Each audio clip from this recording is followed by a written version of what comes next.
अब हम मेडिकल क्षेत्र की बात कर लेते हैं। तो जो मेडिसिन है और जो मेडिकल डिवाइसेस हैं उन पर भी लगने वाले जीएसटी के स्लैब को घटाया गया है, दर को घटाया गया है। जो लाइफ सेविंग मेडिसिन हैं, कैंसर ड्रग्स हैं, जिस पर 5 से लेकर 12% तक का टैक्स लगता था, अब उसे शून्य कर दिया गया है। ये सबसे बड़ी बात है जो मेडिकल सेक्टर में, मेडिसिन सेक्टर में जो हमें दिखाई दे रही है। इसके अलावा आयुर्वेदिक दवाइयाँ, यूनानी दवाइयाँ, सिद्धा होम्योपैथी दवाइयाँ, इस पर भी 12% का टैक्स हुआ करता था, जिसे अब घटाकर 5% कर दिया गया है। मेडिकल ऑक्सीजन की बात करें, इस पर भी 12% का टैक्स था, जिसे घटाकर 5% कर दिया गया है। ग्लूकोमीटर, टेस्ट स्ट्रिप, आजकल हर दूसरे तीसरे घर में हम जानते हैं कि कोई ना कोई डायबिटिक है ही सर, और डायबिटिक पेशेंट है तो उसके पास इस तरीके का ग्लूकोमीटर होगा ही होगा। और फिर आप बार बार तो ग्लूकोमीटर नहीं लेते हैं, फिर आप उसकी टेस्ट स्ट्रिप्स बार बार खरीदते जाते हैं, तो उस पर भी 12% का जीएसटी था, जिसे अब घटाकर 5% कर दिया गया है। थर्मामीटर पर 18%।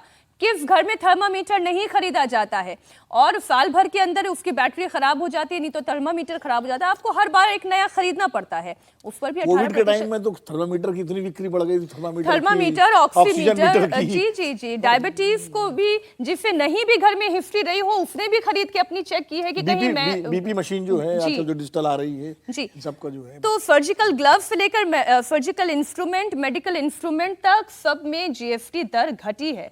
और लेकिन लाइफ सेविंग मेडिसिन में इसे 0% कर दिया गया है, खासतौर पर कैंसर ड्रग्स।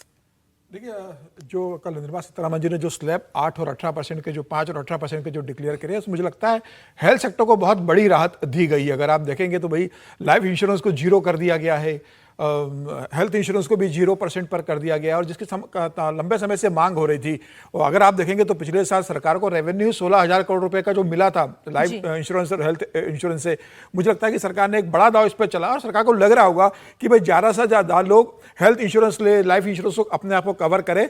और जिस तरीके से आजकल मेडिसिन महंगी होती गई है, जिस तरीके से हेल्थ ट्रीटमेंट आजकल प्राइवेट अस्पतालों के अंदर महंगा है, हालांकि सरकार की तमाम योजनाएं उसको लेकर चल रही है, लेकिन सरकार को लग रहा होगा कि भाई हेल्थ सेक्टर ऐसा है जो हर घर से जुड़ा हुआ है, कि भगवान न करे कभी किसी को किसी हेल्थ की समस्या है, सब स्वस्थ रहे, लेकिन जब समस्या आती है तो उसका जो बजट लोगों का बिगड़ जाता है। तो मुझे लगता है कि सरकार ने ध्यान दिया, और जो बहुत इंपॉर्टेंट मेडिसिन थी, जैसे कैंसर को लेकर जो दवाइयाँ थी उसकी जीएसटी सरकार ने लगभग कम कर दिया है। थर्मामीटर को लेकर जो आपने बताया वो पूरा 5% पर लेकर आ गई है सरकार। तो तमाम हेल्थ रिलेटेड इक्विपमेंट्स हो, चाहे वो मेडिसिन हो, चाहे वो बीमा सेक्टर हो, सरकार ने हर जगह कोशिश की है कि लोगों के बेहतर स्वास्थ्य के लिए, और गरीब से गरीब आदमी, लोअर मिडिल क्लास और मिडिल क्लास भी बेहतर स्वास्थ्य सुविधाएं उपलब्ध कर सके। और उसके ऊपर टैक्स का जो लायबिलिटी बढ़ रही ज़्यादा थी, जिसकी मांग की जा रही थी कि भाई रिच क्लास है, जो सुपर रिच क्लास है, उससे बहुत फर्क पड़ता नहीं, वो तो अफोर्ड कर लेता है, गरीब वर्ग इससे बहुत परेशान था। तो सरकार ने मुझे लगता है मध्यम वर्गीय और लोअर मध्यम वर्गीय को बेहतर स्वास्थ्य सुविधाएं देने के लिए जो जीएसटी को 0 कर दिया है इंश्योरेंस के, हेल्थ और लाइफ इंश्योरेंस को लेके, मुझे लगता है एक बहुत अच्छा काम है। अब उम्मीद है कि ज़्यादा से ज़्यादा लोग इसको लेंगे, लेकिन जो कहा जा रहा है कि भाई कंपनियां जनता को पास ऑन करे, अब ऐसा तो होता नहीं है ना। अब देखिए क्रूड ऑयल की जब प्राइस कम होती थी, तो पेट्रोल डीजल की कंपनियों ने क्या रेट कम किए थे क्या? कंपनी ने तो पैसा पूरा मुनाफा वसूल किया। अभी भी पेट्रोल भी कम नहीं किया, सब सस्ता तेल खरीद रहे हैं। सरकारी कंपनियां जब पेट्रोल डीजल कम नहीं करती, मार्केट कम होने पे। लग रहा है कि ये शक है जहां से हर्षवर्धन जी ने शुरुआत की थी, कि शक बराबर बना हुआ है। कंपनी मुनाफा कमाने के लिए होती है, कंपनी चैरिटी के लिए नहीं होती है। कंपनी अब इसको कैसे अपने मतलब एक हाथ जेब में आपके डालेगी, बनाने का काम भी सरकार का है, लेकिन कंपनियां एक जेब में आपके डालेगी तो दूसरे जेब से निकालने की व्यवस्था भी सुनिश्चित करेगी कि उतना पैसा उनके पास वापस लौट कर आ जाए। अब ये सरकार को देखना पड़ेगा। नहीं, लेकिन ऐसी परिस्थिति भी तो है ना सर कि इस वक्त मार्केट में ज्यादा पैसा रेगुलेट हो पाए, कंजम्पशन ज्यादा बढ़ पाए, एक भरोसा मार्केट में भी बढ़ पाए। खासतौर पर जहां विनोद जी ने इशारा किया था, विजय जी ने भी इशारा किया था कि ये ट्रंप के टैरिफ वॉर से भी तो यहाँ पे अपने मार्केट में एक भरोसा कायम करना है। निश्चित रूप से ये बिल्कुल है, और सरकार को ध्यान रखना चाहिए कि सरकार ने जो राहत दी है मिडिल क्लास और लोअर मिडिल क्लास को, सभी वर्गों को जो राहत दी है वह जनता तक प्रॉपरली पहुंचे। उसका फायदा जो कंपनियां मुनाफा बनाने न ले सके, जनता तक बात का पहुंचे। सरकार ये सुनिश्चित करेगी, और जनता, सरकार ने बेसिकली जनता के लिए कहा है कि कंपनी को तो राहत दी नहीं है कि भाई हम आप कम कर रहे हैं, इतना आप अपने इसमें एडजस्ट करके आप मुनाफा कमाओ।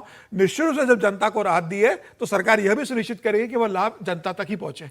विनोद जी, आप इसमें कुछ ऐड करना चाह रहे थे? मैं यही ऐड करना चाह रहा था कि देखिए, कंपनियों में जो बड़े बड़े टॉप एग्जीक्यूटिव्स हैं, जिनकी जिम्मेदारी है कि कैसे कंपनियों का मुनाफा बढ़े, कैसे उनकी ग्रोथ हो, तो वो बैठेंगे इस पर।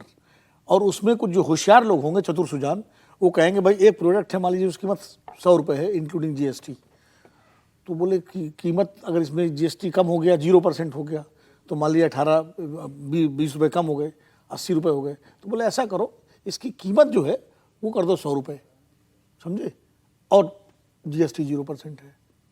तो इस तरह की चालाकियां कॉर्पोरेट सेक्टर में हो सकती हैं।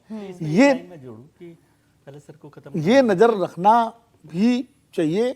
और अब सरकार कैसे करेगी, लेकिन सरकार खुद चाहेगी कि लाभ कंज्यूमर तक पहुंचे, तभी तो उसका फायदा है। वो क्रूड ऑयल वाली बात ना हो कि जैसे रूस से सस्ता तेल खरीद रहे हैं, इतने उसमें खरीद रहे हैं, दुनिया को हम दे रहे हैं दूसरे देशों को, लेकिन कंज्यूमर को फायदा, कोई फायदा नहीं हो रहा। तो चलो वो सरकार, वो भी प्राइवेट कंपनियां और पब्लिक सेक्टर कंपनियां खरीद रही हैं।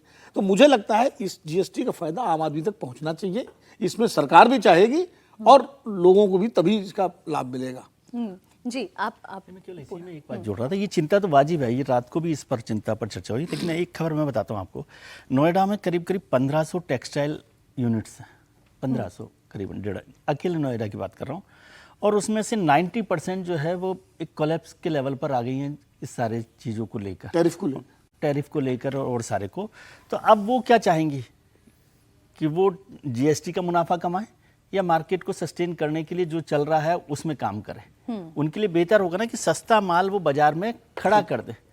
10 रुपए कमाने की बजाय 100 रुपए कमाने की जो संभावना उनके पास बनती है कि उनका जो प्रोडक्ट है वो मार्केट में जाए। सरकार की जो ये पूरी पॉलिसी है ये कंज्यूमर फ्रेंडली तो 100% है, लेकिन ये इंडस्ट्री फ्रेंडली भी है। और इंडस्ट्री को आप कंज्यूमर से अलग मत मानिए ना, वो भी पार्ट ऑफ द कंट्री है। इंडस्ट्री जब डेवलप होती है तभी पूरे देश की प्रोग्रेस होती है जी। तो उसमें इंडस्ट्री में जिस तरह का एक स्लम्प आ रहा था, मार्केट नहीं मिल रहा, उसको कंजप्शन नहीं हो रहा, उसका डिमांड नहीं बन रही, उसको ध्यान में खास तौर से रखा गया है। स्लैब्स को वो स्लैब्स का जो कम किए वो तो एक कॉम्प्लिकेशन था, एक टेक्निकल मामला है, उससे कोई बहुत बड़ा फर्क नहीं पड़ रहा। वो तो सरकार के लिए भी आसान हो गया, जो काम लोग ले रहे हैं उनके लिए भी हो गया। लेकिन सरकार का फोकस ये है कि जो हमारी एमएसएमई यूनिट्स हैं खास तौर से वो बंद ना हो, क्योंकि और वो बंद कब नहीं होंगी कि जब उनका मार्केट में प्रोडक्ट चला जाएगा, प्रोडक्ट कब जाएगा, उनको मार्केट मिलेगा, प्रोडक्ट कब मिलेगा। अब वो 100 रुपए की चीज को 80 रुपए में जो सरकार ने किया उसको वापस 100 रुपए में कर देंगे तो वो तो वहीं खड़े रहेंगे।